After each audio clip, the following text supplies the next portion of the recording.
های، سلام دوستان، از پیج استاتی در خدمتتون هستم. Welcome to my channel. به کانال من خوش آمدید. لطفا من رو اگه دوست داشتین لایک و سابسکرایب کنید، خوشحال میشم. این قسمت با انواع میوه در انگلیسی در خدمتتون هستم. انواع میوه رو به شما در این قسمت میگیم. اپل، اپل، تکرار کنید. اپل، سیب.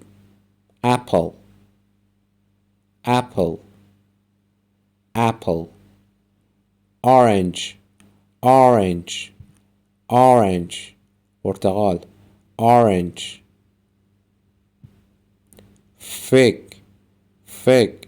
انجیر. fig نه. fig, fig, fig.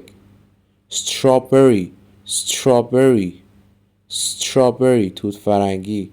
strawberry. mango, mango. انبه. mango, mango. تکرار کنید. pear, pear. تکرار کنید. pear. گلابی. pear. watermelon, watermelon, watermelon. هندبانه. watermelon. تکرار کنید.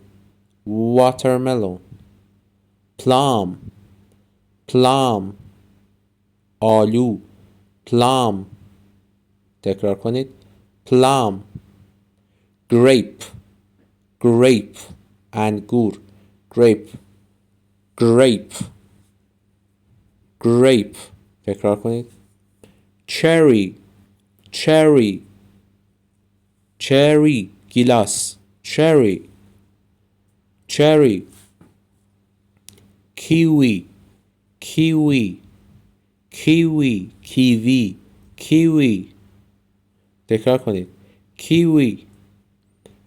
banana, banana. موز.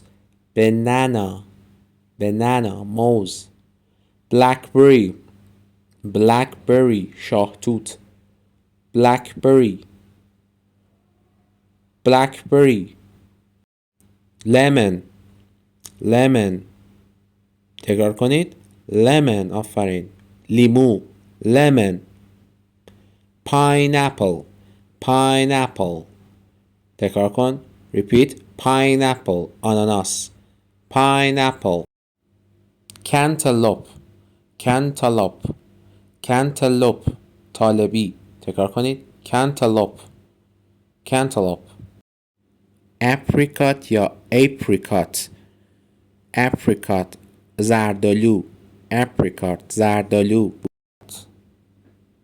nectarine, nectarine. شلیل. nectarine, nectarine. شلیل. persimmon, persimmon. خرمالو. persimmon, persimmon. تکرار کنید. persimmon.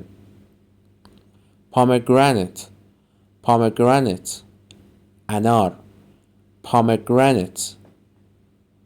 تکرار کنید. pomegranate. tangerine, tangerine. تکرار کنید. tangerine. نارنگی. tangerine, tangerine. sour cherry, sour cherry, sour cherry. آلبالو. sour cherry. peach, peach. هلو. peach, peach.